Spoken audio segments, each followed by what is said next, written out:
I have many chemicals in my laboratory which I use as a solvent like 2-propanol, DCM, methanol, acetone and ethanol. But I don't have a chemical which is dangerous and I will use it as a solvent like benzene. I will today make it in this video with the help of some benzoic acid.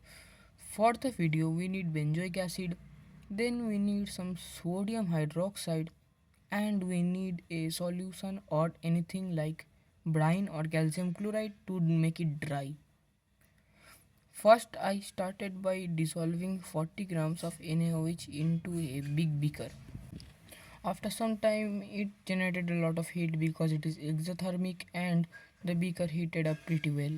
Then I added 144 grams of benzoic acid into the NaOH solution to make a simple acid-base neutralization reaction to make sodium benzoate. I could understand that the benzoic acid was reacting with the sodium hydroxide as benzoic acid is not itself too much soluble in water, but the sodium salt of benzoic acid is pretty soluble in water. So I could understand that it was being neutralized by sodium hydroxide. I put it on my hot plate again and I left it on the heating for the whole night and it became anhydrous. I did not show the drying part because it was pretty boring, but I am showing how much sodium benzoate I got.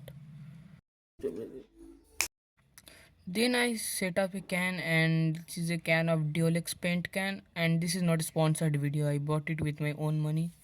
Then I am just setting with my DIY distillation setup because any glassware would be erupted by sodium hydroxide and make sodium silicate. So we have to do it in the tin can and it is properly compatible with my glassware system. I again added 40 grams of sodium hydroxide into the tin can and then added the rest of my sodium benzoate from the big beaker to the tin can. And many of the YouTubers in the YouTube I have seen that they do not use a catalyst like copper or calcium oxide, but as I am using a can made of aluminium alloy or something like that, I have to use or the sodium hydroxide with react with the aluminium to form sodium aluminate. For that I will be adding nearly 15 to 16 grams of calcium oxide. It just helps the yield.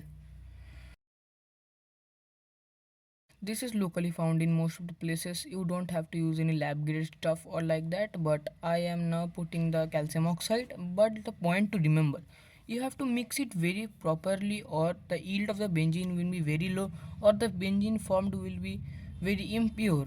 For that I am mixing it with the glass rod, then I am using a heavy metal which is properly cleaned first and then I am now mixing it properly. Then I properly set the whole thing using that only like a hammer like thing, and after my setup was complete I set it up for distillation under my DIY stove, which was a camping stove that I bought from Amazon. Now it was going normal and there was no sign of benzene until a white smoke stuff started coming over, and suddenly it comes so fast that the whole flask became white like cloud.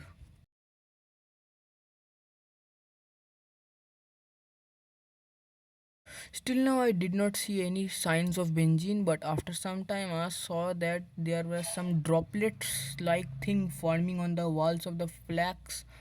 That was pretty good sign for me, but after that some yellow benzene came over, which I was pretty disgusted to see because I have to do a redistillation for that thing.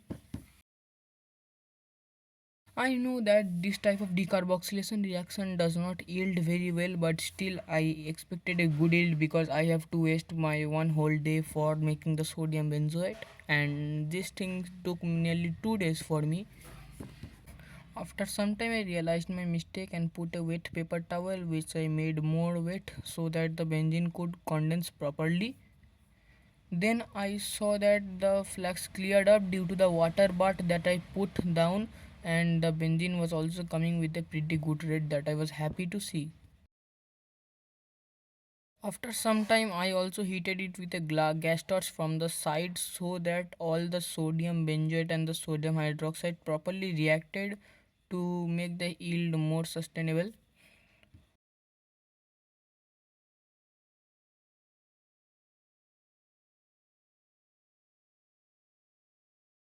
After some time, I turned off the distillation and I opened the can. Now I will show a pretty good way to actually dispose of the benzene, as benzene is pretty carcinogenic. It is the number one human carcinogen as per the Google. Now I just lit it on fire.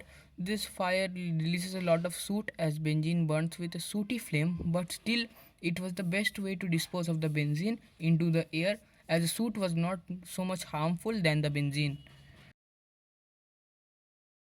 After I got my crude product, I now put it into my separatory funnel where I will wash it once with water.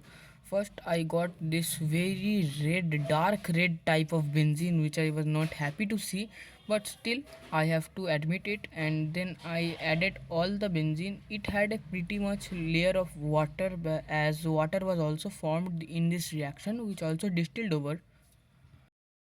Then I also added some water to wash the benzene. It is pretty useless as there is nothing soluble in water formed, but still every YouTuber I saw on YouTube did this step, so I will also do this step. After the water was added, it separated into two layers. I was then confirmed that some benzene was actually formed. The benzene layer was the top one and the water layer was the lower one. I then shaked it after some time to actually ensure that all the, if there is some water soluble thing, it got properly soluble into the water. I have to do another distillation by seeing the color of the benzene, so I can do only one distillation at one day, so that my studies do not get hampered and I can only do one distillation, which is not pretty favorable for this thing as I need to do many chemistry projects. So I did not get time and I did it after much time. After many time, the benzene actually separated into two layers. The water layer was below and the benzene layer was the up one. Then I was using this separatory funnel after a long time, and at this point I panicked and fumbled, so some benzene also got in, but in the second try I was able to actually properly separate the benzene from the water. Then I will add all the benzene to my round bottom flask that I used earlier. I washed it properly and made it dry so that the benzene would be anhydrous, but still it is not anhydrous enough now. So I, after I added all the benzene into the round bottom flask, I will now add some anhydrous calcium chloride to it to make it dry. I did not have some calcium chloride, so I made some with calcium hydroxide and HCl, and I will now add it into this thing. Calcium chloride is pretty hygroscopic, means it absorbs water from any type of liquid or moisture.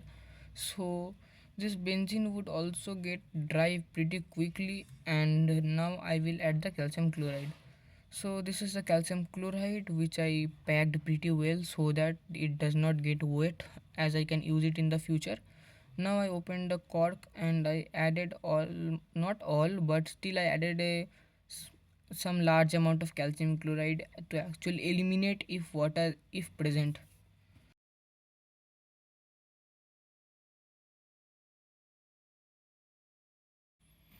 Then I have to set in another distillation, which was a pretty hard time, but it was a temperature distillation and it was a pretty simple distillation actually, but still.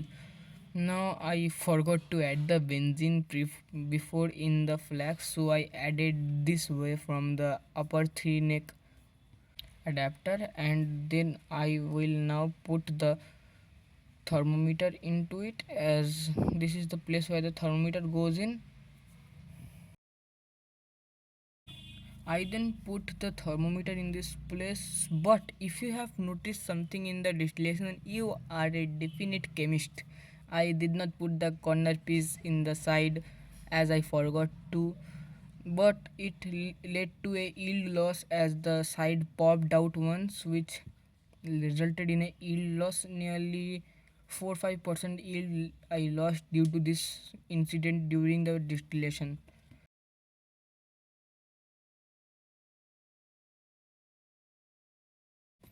After the thermometer was put, I started the heating on and it heated after some time. and then the thermometer showed the temperature. It was my first distillation with thermometer, so yeah, it went pretty well because I ordered it new. The temperature is showing nearly 85 to 86 degrees Celsius, and I have error some.